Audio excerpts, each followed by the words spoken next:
আসসালামু আলাইকুম। তোমাদের সবাইকে স্বাগতম জানাচ্ছি বিব্রেইনের বায়োলজি বাই সাবিত ভাইয়া। আমরা কিন্তু বেশি কথা না বাড়িয়ে চলে যাব আমাদের মূল পড়ায় এবং আমরা আমাদের আজকে ৩৪ তম দিনে পৌঁছে গিয়েছি এবং এই ৩৪ তম দিনে আমরা আমাদের ব্রায়োফাইটা এবং টেরিডোফাইটা অধ্যায়ের এমসিকিউ সমাধান করব। আচ্ছা, সো একদম ১ম প্রশ্নটা হচ্ছে যে পরিবেশ দূষণের সূচক হিসেবে কাজ করে কোনটি? সো এটার খুব সম্প্রতি তোমাদেরকে আমি বেশ ভালোভাবে এটা বুঝিয়ে দিয়েছিলাম যে আমাদের কিন্তু একটা বিষয়ে সাবধান থাকতে হবে যে পরিবেশ দূষণের সূচক একটা প্রশ্ন হতে পারে, একটা হতে পারে পরিবেশ দূষণের নির্দেশক। যদিও প্রশ্নটা আমাদের বায়ু দূষণের নির্দেশক আকারেই আসে, তবুও সাবধান থাকার জন্য যে পরিবেশ দূষণের সূচক আকারে যখন জিজ্ঞেস করা হয়, তখন সেটার উত্তর করব আমরা কি? রিকশিয়া। আর যখন আমাদেরকে এই প্রশ্নটাই করা হবে পরিবেশ দূষণের নির্দেশক আকারে, তখন আমরা সেটার উত্তর করব কি? আমরা উত্তর করব লাইকেন। ওকে?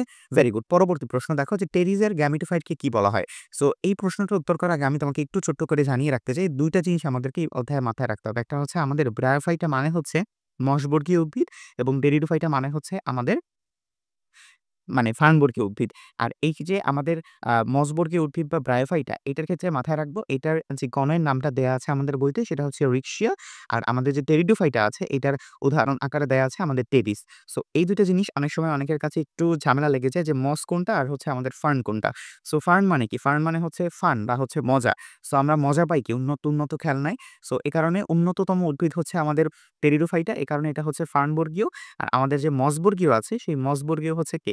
আমাদের ব্রায়োফাইটা। খুবই লেম একটা আমি তোমাদেরকে উদাহরণ দিলাম, বাট হচ্ছে ইনস্ট্যান্ট মনে রাখার জন্য আমার যেরকম প্রয়োজন আমি সেরকম ইউজ করতে পারি। আচ্ছা, সো টেরিসের গ্যামেটোফাইটকে আমরা কি বলতে পারি? সো টেরিসের গ্যামেটোফাইট এর উত্তরটা বলার আগে আমি তোমাদেরকে জানিয়ে রাখতে চাই যে এই গ্যামেটোফাইটের আকৃতি হচ্ছে হৃৎপিণ্ডাকার এবং এই টেরিসের মানে এই গ্যামেটোফাইটের একটা বিশেষ বৈশিষ্ট্য হচ্ছে ৩ টা শ। কয়টা শ? ৩ টা শ। ৩ টা শ মানে হচ্ছে সবুজ, স্বতন্ত্র এবং সহজী। সবুজ, স্বতন্ত্র এবং সহজী। তো এটার কারণে আমরা বলতে পারি কি যে এটার মধ্যে অনেকগুলো দন্তস্বর পরিমাণ বেশি আছে। সো এই কারণে দন্তস্ব যুক্ত কোনো একটা উত্তর এটার সঠিক উত্তর হবে। সো দেখতে পাচ্ছি আমরা থ্যালাস এবং প্রোথোলাস উভয়ই আছে। সো এখন এটার ক্ষেত্রে আমরা একটা সহজ উদাহরণ করতে পারি যে আমাদের এটা টেরিস, এই টেরিসের শুরু হয় কাকে দিয়ে? পি দিয়ে। তাহলে আমাদের এটার উত্তরও কি হবে? পি দিয়ে শুরু। তার মানে প্রোথ্যালাস। তার মানে কি? প্রোথ্যালাস। ওকে? সো মূলত থ্যালাস কি? থ্যালাস হচ্ছে আমাদের দেহেও বা হচ্ছে দেহের আ মানে বলতে পারি কি দেহের অবয়ব বা হচ্ছে দেহের যে খণ্ডক বা এটা আরকি। সো এটাকে আমরা যদি হচ্ছে আমাদের গ্যামেটোফাইটের আকারে বলি, তাইলে তো এটা উত্তর হলো না। এ কারণে এটাকে আমরা বলি হচ্ছে প্রোথ্যালাস। তাহলে টেডিসের গ্যামেটোফাইটকে কি বলা হয়? টেডিসের গ্যামেটোফাইটকে আমরা বলি হচ্ছে প্রোথ্যালাস। ওকে? এবং এটা কোন ধরনের? এটা কিন্তু হচ্ছে আমাদের গ্যামেটোফাইট। এটা কি? গ্যামেটোফাইট। ওকে? Very good. পরবর্তী প্রশ্নে চলে আসো। পরবর্তী প্রশ্নে বলা হয়েছে ব্রায়োফাইটার দেহ কোন কোষ দ্বারা গঠিত? যেহেতু একটু নিম্ন শ্রেণীর উদ্ভিদ না, মানে নিম্ন শ্রেণীর দিকে পড়েছে। এ কারণে হচ্ছে ওকে আমরা কি বলতে পারি? ওকে আমরা বলতে পারি হ্যাঁ, ও তো উদ্ভিদই, কাইন্ড অফ উদ্ভিদই। সো ওটাকে আমরা উদ্ভিদ না বলে আমরা আসলে ভুল করে ফেললাম। সো ও হচ্ছে আমাদের কি যেহেতু আমাদের ব্রায়োফাইটা, যখন আমি ফাইটা কথাটা বলতেছি তখন আসলে আমার উদ্ভিদ বলা ওর জন্য কি ফরজ হয়ে গেছে। তাহলে ব্রায়োফাইটা এই উদ্ভিদের দেহ কোন কোষ দ্বারা গঠিত? সো যেহেতু একটু নিম্নমানের তোকে আমরা উদ্ভিদের আওতাভুক্ত না মানে আওতাভুক্ত না করে রাখতে পারব না। ওকে আমরা কি আমাদের মধ্যেই রাখবো। বাট ও যেহেতু সহজ সরল এ কারণে ওকে আমরা প্যারেন্টাইম মান অন্তর্ভুক্ত করে দিব। আমরা জানি যে আমাদের সহজ সরল উদাহরণ মানে হচ্ছে আমাদের সহজ কি বলে এটাকে তোমার যে টিস্যু আছে আমাদের সরল টিস্যু, সেই সরল টিস্যুর একটা অন্যতম উদাহরণ হচ্ছে প্যারেনকাইমা। তাহলে ব্রায়োফাইটার দেহ কোন কোষ দ্বারা গঠিত? প্যারেনকাইমা কোষ দ্বারা গঠিত। পরবর্তী প্রশ্নে চলে আসো যে কোন উদ্ভিদটিকে আমরা হচ্ছে পাম ফার্ন হিসেবে আখ্যায়িত করব? এটা আমাদের সবারই জানা আছে যে আমাদের সাইকাস উদ্ভিদকে আমরা পাম ফার্ন হিসেবে আখ্যায়িত করব। সো এই সাইকাসের মধ্যে আমাদের হচ্ছে যেহেতু পাম বা হচ্ছে টেরিস এবং হচ্ছে দুঃখিত সাইকাস নিজে হচ্ছে পাম এবং হচ্ছে আমাদের ফার্ন টেরিস ২ টারই একটা বিশেষ বৈশিষ্ট্য থাকার কারণে এটাকে আমরা হচ্ছে পাম ফার্ন হিসেবে আখ্যায়িত করি। তোমরা আমাকে একটু উত্তর করে দিও তো সানফার্ন আমরা কাকে বলি? তোমরা আমাকে একটু উত্তর করে দিবা কমেন্টে যে সানফার্ন আমরা কাকে বলি? ওকে? Very good. এরপর দেখ বাংলাদেশে ব্রায়োফাইটের সংখ্যা কত? বা বাংলাদেশে ব্রায়োফাইটের আমরা হচ্ছে বলতে পারি যে পরিমাণ কত বা প্রজাতির সংখ্যা কতটি? সো তোমাকে আমি জানিয়ে রাখতে চাই যে বাংলাদেশে আমাদের ৩৪ টি গোত্রের ৭৪ টি গণের ২৪৮ টি প্রজাতি হচ্ছে আমরা এখন পর্যন্ত বাংলাদেশে পেয়েছি। আমাদের এই ব্রায়োফাইটার। আমাদের এই ব্রায়োফাইটার হচ্ছে কত? ২৪৮ টি প্রজাতি আমরা এখন পর্যন্ত পেয়েছি।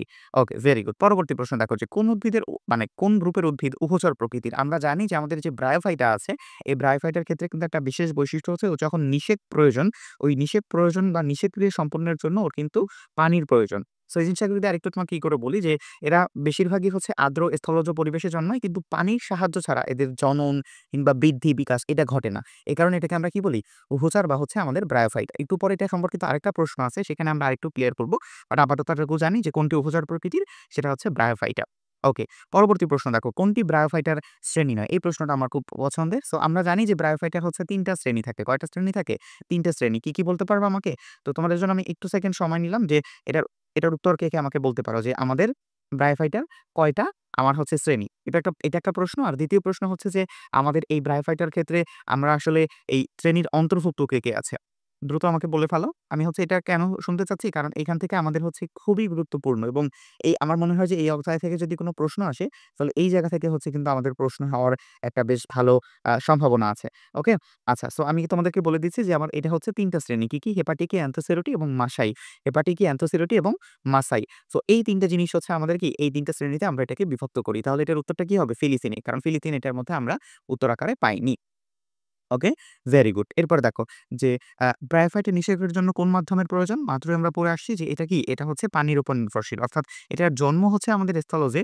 বাট এটাকে যদি হচ্ছে তার তোমার নিষেক করতে হয় বা নিষেকক্রিয়া সম্পন্ন করতে হয়, সেক্ষেত্রে কি? সেক্ষেত্রে হচ্ছে আমাদের তরল মাধ্যমের প্রয়োজন। জিনিসটা যদি আমরা বলি যে এটা একটা তার যে জীবনচক্র আছে সেটা পানির উপরে একটা বিশেষ সময় নির্ভরশীল। কিভাবে? যে যৌন জননের জন্য তার কিন্তু পানির উপস্থিতি একান্তই প্রয়োজন। কিভাবে? যখন তার জীবনচক্র সম্পন্ন করার সময় তার যে শুক্রাণু আছে সেই শুক্রাণুটা পানিতে সাঁতার কেটে তার ডিম্বাণুর নিকট উপস্থিত হয়। তার মানে এই যে ডিম্বাণুর নিকট উপস্থিত হওয়ার জন্য তার যে সাঁতার কাটার মাধ্যমে অর্থাৎ শুক্রাণুটাকে যদি তার ডিম্বাণুর কাছে পৌঁছাতে হয় তাকে পানির প্রয়োজন আছে। এই কারণে তাকে আমরা কি বলি? তাকে আমরা উভচর উদ্ভিদ বলি এবং তার এই নিষেকের জন্য কোন মাধ্যমের প্রয়োজন? তরল মাধ্যমের প্রয়োজন। Very good. কোন উদ্ভিদে তন্ত্র নেই? মানে যে ধরনের উদ্ভিদে কোন প্রকার পরিবহন তন্ত্র নেই? আমরা তোমাকে একটু আগে বলছিলাম যে আমাদের কিন্তু ব্রায়োফাইটা। ওকে আমি উদ্ভিদ থেকেই বাদ করে দিয়েছিলাম। পরে মনে পড়ল যে ওর মধ্যে তো ফাইটা কথাটা আছে। ফাইট মানেই হচ্ছে উদ্ভিদ। সো এই কারণে হচ্ছে আমাদের ও যেহেতু একটু নিম্ন শ্রেণীর, এ কারণে হচ্ছে ওকে আমরা কি বলব? ওকে আমরা বলব যে ওর উদ্ভিদ দেহে বা ওর দেহে কি? ওর দেহে হচ্ছে কোন প্রকার পরিবহন তন্ত্র বা হচ্ছে ভাস্কুলার সিস্টেম নাই। ওর দেহে কি? কোন প্রকার ভাস্কুলার সিস্টেম নেই। আমরা কিন্তু আমাদের ৬০০ তম প্রশ্নে চলে আসলাম আলহামদুলিল্লাহ। সো কোনটি রিকশিয়ার বৈশিষ্ট্য নয়? সো আমার সাথে একটু দেখো যে রিকশিয়া কার আমি বলছিলাম, মনে আছে? রিকশিয়া কার কথা বলছিলাম? রিকশিয়া কিন্তু আমাদের ব্রায়োফাইটার। সো ব্রায়োফাইটার দেহ একটু আগে আমরা কি বলছি? ব্রায়োফাইটার দেহ একটু আগে বলছি না যে পরিবহন তন্ত্র নেই। মানে কি? ও হচ্ছে ভাস্কুলার না, অভাস্কুলার। সো অভাস্কুলার হওয়ার কারণে আমরা বলতে পারি যে রিকশিয়াও কি? রিকশিয়াও কিন্তু ভাস্কুলার নয়। রিকশিয়া তাহলে কি?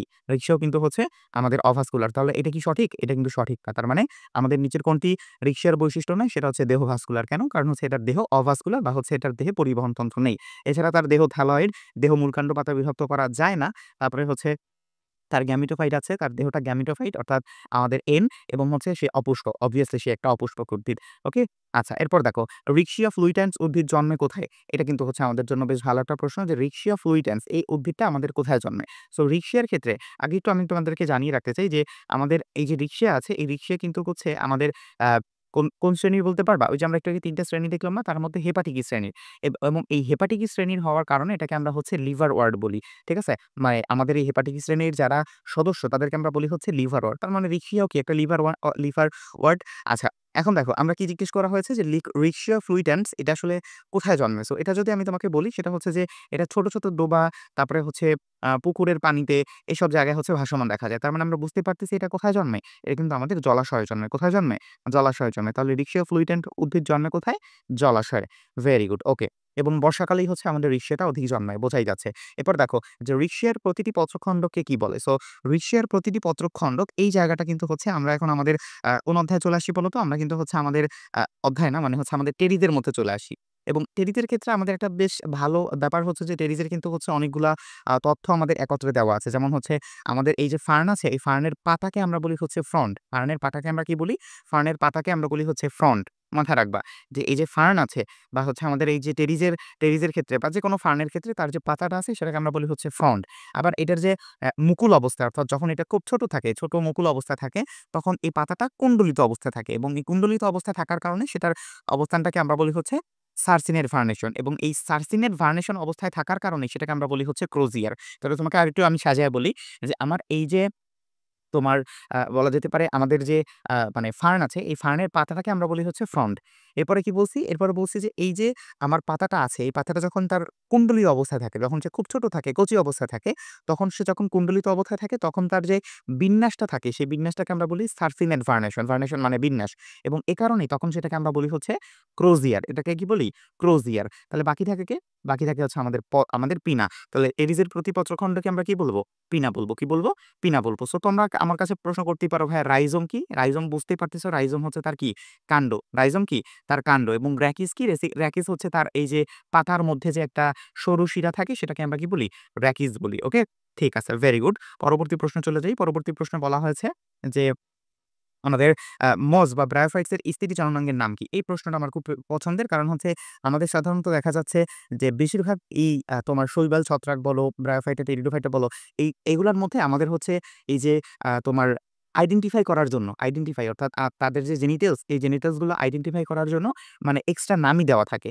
এবং সেই এক্সট্রা নামের ভিত্তিতে আমি তোমাকে যদি একটু বুঝায় বলি যে আমাদের এই যে আর্কিগোনিয়াম আছে, এই আর্কিগোনিয়ামটা হচ্ছে আমাদের উদ্ভিদের একটা আদি বৈশিষ্ট্য। উদ্ভিদের কি? উদ্ভিদের একটা আদি বৈশিষ্ট্য। এ কারণে হচ্ছে এটার স্থিতি চালনাঙ্গের, যেহেতু এই মসবর্গীয় উদ্ভিদ বা ব্রায়োফাইট এটা কি নিম্ন শ্রেণীর না? এ কারণে এটাকে আমরা বলতে পারি কি যে তার স্থিতি চালনাঙ্গটার নাম কি? আর্কিগোনিয়াম। কারণ এটা তার একটা আদি বৈশিষ্ট্য এই উদ্ভিদের। আর অ্যান্থিরেডিয়াম এটা হচ্ছে তার কি? এটা হচ্ছে তার পুংজননাঙ্গের নাম। এটা কি? তার পুংজননাঙ্গের নাম। ওকে? আচ্ছা, পরবর্তী প্রশ্ন দেখো যে ব্রায়োফাইটা এবং টেরিডোফাইটা উভয়ের মধ্যে সদৃশ বৈশিষ্ট্য কোনটি? এই প্রশ্নটা যদি নার্সিং ভর্তি পরীক্ষায় আসে, আমার থেকে খুশি আর কেউ হবে না। এবং এই জায়গাটার কারণেই কিন্তু হচ্ছে তোমাদেরকে এত মানে খুব সুন্দর করে বুঝিয়ে তারপরে হচ্ছে পড়ানো।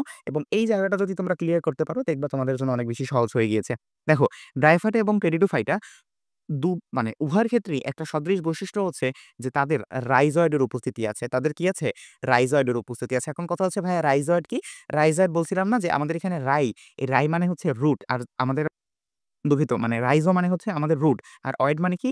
অয়েড মানে হচ্ছে সদৃশ বা মতো। অর্থাৎ তাদের মানে মূল নেই, বাট মূলের মতো কিছু একটা জিনিস আছে। এই কারণে তাদেরকে আমরা বলি হচ্ছে যে তাদের মূল ব্যতীত রাইজয়েড আছে। এবং ২ টার ক্ষেত্রে আমরা হচ্ছে রাইজয়েডের উপস্থিতি দেখতে পাই। এবং বলা হয়ে থাকে যে উভয়ের রাইজয়েডের উপস্থিতি হচ্ছে একমাত্র কমন বা সদৃশ বৈশিষ্ট্য। একমাত্র কমন বা সদৃশ বৈশিষ্ট্য। ওকে? আচ্ছা, এরপর দেখো ফার্ন জাতীয় উদ্ভিদের ভাস্কুলার বান্ডেল কোন প্রকৃতির? এটা মূলত আমাদের, এটা তোমরা পড়বা কোন অধ্যায় থেকে বলো তো? এটা পড়বা কিন্তু তোমরা ৮ম অধ্যায়ে। ঠিক আছে? এখান থেকে তোমরা হচ্ছে জাস্ট জেনে রাখবা যে আমাদের যে ফার্ন জাতীয় উদ্ভিদ আছে তারা হচ্ছে হেটেরোসেন্ট্রিক। তারা কি? হেটেরোসেন্ট্রিক, অর্থাৎ তাদের যে ফ্লোয়েম আছে সেই ফ্লোয়েম থাকে পরিধির দিকে, এবং তাদের যে জাইলেম আছে সেই জাইলেম থাকে কি? তার জাইলেম থাকে হচ্ছে মধ্য বা হচ্ছে মধ্যে। ওকে? তাহলে ফার্নের কি? ফার্নের হচ্ছে হেটেরোসেন্ট্রিক। ওকে? আচ্ছা, এরপর দেখো নিচের কোন উদ্ভিদকে মূল কাণ্ড পাতায় বিভক্ত করা যায়? এই প্রশ্নটা খুব ফেভারিট আমার। কারণ হচ্ছে আমাদের এখানে থ্যালয়েড এবং থ্যালয়েড কি না, এই দুটার মধ্যে পার্থক্য করা যায়। তাহলে আমাদের এখানে ছত্রাক বলো, শৈবাল বলো, ভাইরাস বলো, ভাইরাস তো উদ্ভিদই না। সো তো এই কয়েকটা জিনিসের মধ্যে আমরা যদি এটাকে আইডেন্টিফাই করি তাহলে আমরা দেখতে পাই কি যে আমাদের এখানে মানে ভাইরাসের কথা বলতে চাচ্ছি যে ভাইরাস তো কোষই না। ওকে? সো এটাকে আমরা যদি মূলকাণ্ড পাতায় বিভক্ত করা যায়, এটা শুধুমাত্র আমাদের ব্রায়োফাইট বা হচ্ছে আমাদের ফার্নকেই করা যায়। সেটা কি? শুধুমাত্র আমাদের ব্রায়োফাইট বা ফার্নকেই করা যায়। তাহলে উত্তরটা কি? উত্তরটা হচ্ছে আমাদের ফার্ন বা কি? ফার্নের কথা বলছিলাম কি? ফার্ন মানে হচ্ছে টেরিডোফাইটা, মস মানে কি? ব্রায়োফাইটা। ওকে? ঠিক আছে। এরপর দেখো নিচের কোনটি টেরিডোফাইটা গোত্রের? আমরা খুবই ইজিলি বুঝতে পারতেছি আমাদের টেরিডোফাইটা গোত্রের কোন অন্তর্ভুক্ত কোনটা হতে পারে? বলো তো আমাকে যে নিচের কোনটি আমাদের হচ্ছে টেরিডোফাইটা গোত্রের? আচ্ছা, এখানে কি আমার প্রশ্নটায় কোনো সমস্যা আছে? আচ্ছা, এখানে সম্ভবত একটু সমস্যা হয়ে গিয়েছে। সেটা হচ্ছে এখানে অপশনটা আমাদের হচ্ছে নাই। আম আচ্ছা, এখানে কি হচ্ছে কোনো কারণে আমাদের, আচ্ছা, অপশনটার উত্তরটা আমাদের এখানে হচ্ছে ড্রায়োটেরিজ আকারে দেওয়া আছে। আচ্ছা, এখানে হচ্ছে তোমার এটা সম্ভবত একটু এক্সট্রা বেশি চলে আসছে। আচ্ছা, এটা সমস্যা নেই। সো এটাকে আমরা হচ্ছে মানে ঢেঁকি শাক আকারে, আচ্ছা, তাহলে হচ্ছে আমাদের যেহেতু আমি তোমাকে বলি, এটা বুঝাইয়া বলি, আমি বুঝতে পারছি যে হঠাৎ করে আমার কাছে মানে হুট করে মনে হলো যে এটা আমাদের প্রশ্নের উত্তরের মধ্যে নেই, বাট উত্তরটা আছে। তোমরা কিন্তু আমার মতো ভুল করো না। একটু অপেক্ষা করো। দেখো, আমাদের এখানে জিজ্ঞেস করা হয়েছে না যে কোন উদ্ভিদটি হচ্ছে আমাদের টেরিডোফাইটা এর অন্তর্ভুক্ত বা হচ্ছে টেরিডোফাইটা গোত্রের? একটা জিনিস মাথায় রাখবা। আমাদের যখন হচ্ছে টেরিডোফাইটা কথাটা বলতেছে, তো এই টেরিডোফাইটা বিভাগের যে উদ্ভিদসমূহ আছে তাদেরকে আমরা বলি হচ্ছে টেরিডোফাইটস। তাদেরকে আমরা কি বলি? তাদেরকে আমরা বলি টেরিডোফাইট। এবং এই টেরিডোফাইটারই অন্তর্ভুক্ত হচ্ছে আমাদের ড্রায়োটেরিস, যেটাকে আমরা মূলত চিনি ঢেঁকি শাক হিসাবে। তোমাদেরকে অসংখ্য ধন্যবাদ ক্লাসটা সম্পূর্ণ করার জন্য, এবং দেখা হবে একটু পরে আবার। ততক্ষণ পর্যন্ত ভালো থাকো, সুস্থ থাকো। আসসালামু আলাইকুম।